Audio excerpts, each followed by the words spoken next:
guys. Chapter 4. It's entitled Loneliness. The next day was rainy and dark. Rain fell on the roof of the barn and dripped steadily from the eaves.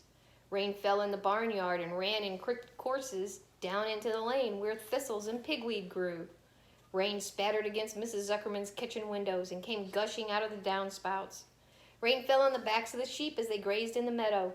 When the sheep tired of standing in the rain, they walked slowly up the lane and into the fold. Rain upset Wilbur's plans. Wilbur had planned to go out this day and dig a new hole in his yard.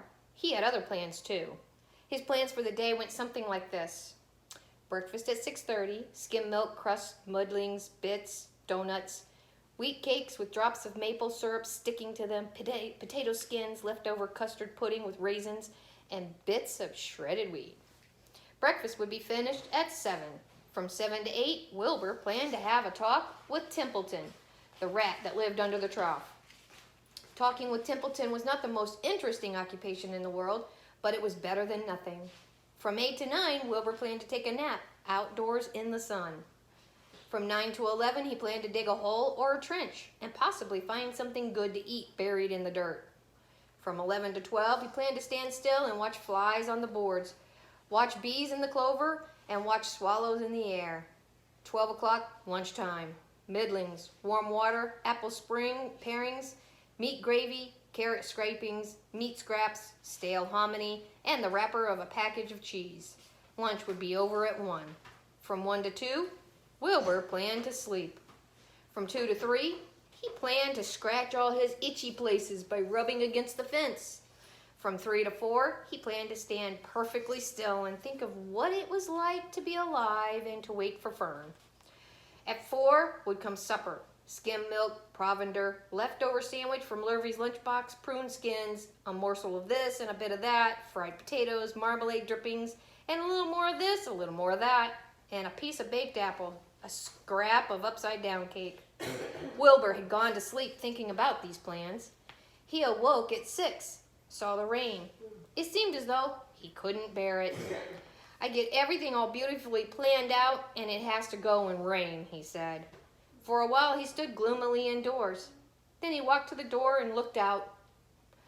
Drops of rain stuck to his face. His yard was cold and wet. His trough had an inch of rainwater in it. Templeton was nowhere to be seen. "Are you out there, Templeton?" called Wilbur. There was no answer. Suddenly, Wilbur felt lonely and friendless. "One day just like another," he groaned. "I'm very young. I have no friend here in the barn. It's going to rain all morning and all afternoon, and Fern won't come in such bad weather. Oh, honestly." And Wilbur was crying again, for the second time in 2 days. At 6:30, Wilbur heard the banging of a pail.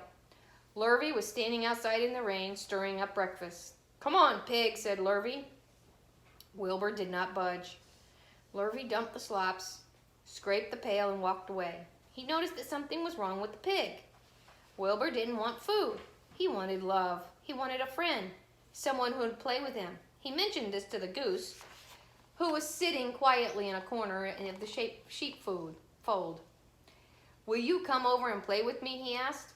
"Sorry, Sonny, sorry," said the goose. "I'm sitting on my eggs, 8 of them. Got to keep them toasty warm. I have to stay right here. I'm no fibbery gibber. I do not play when there are eggs to hatch. I'm expecting goslings." "Well, I didn't think you were expecting woodpeckers," said Wilbur bitterly. Wilbur next tried one of the lambs. "Will you please play with me?" he asked. "Certainly not," said the lamb.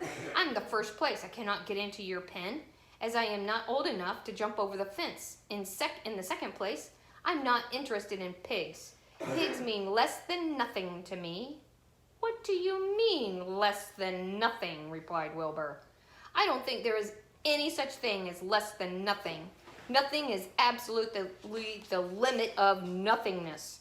It's the lowest you can go. It's the end of the line. How can something be less than nothing? If there were something that was less than nothing, then nothing would not be nothing. It would be something, even though it's just a very little bit of something. But if nothing is nothing, then nothing has nothing that is less than it is."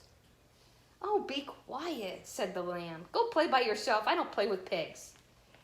Sadly, Wilbur lay down and listened to the rain. Soon he saw the rat climbing down a slanting board that he used as a stairway.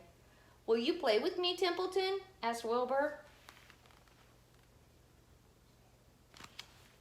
"Play," said Templeton, twirling his whiskers. "Play? I hardly know the meaning of the word." "Well," said Wilbur, "it means to have fun, to frolic, to run and skip and make merry."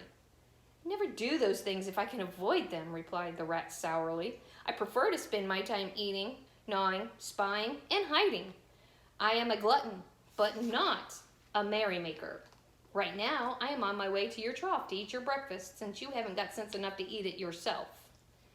And Templeton the rat crept stealthily along the wall and disappeared into a private tunnel that he had dug between the door and the trough in Wilbur's yard. Templeton was a crafty rat, and he had things pretty much his own way. The tunnel was an example of his skill and cunning. The tunnel enabled him to get from the barn to his hiding place under the pig trough without coming out into the pen. He had tunnels and runways all over Zuckerman's farm and could get from one place to another without being seen. Usually he slept during the daytime and was abroad only after dark.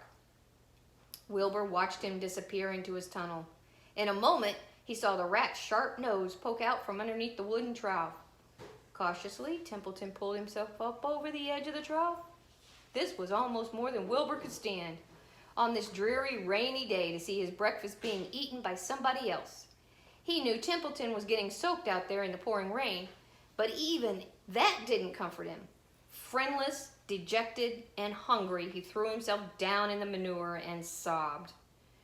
Late that afternoon, Lurvy went to Mr. Zuckerman.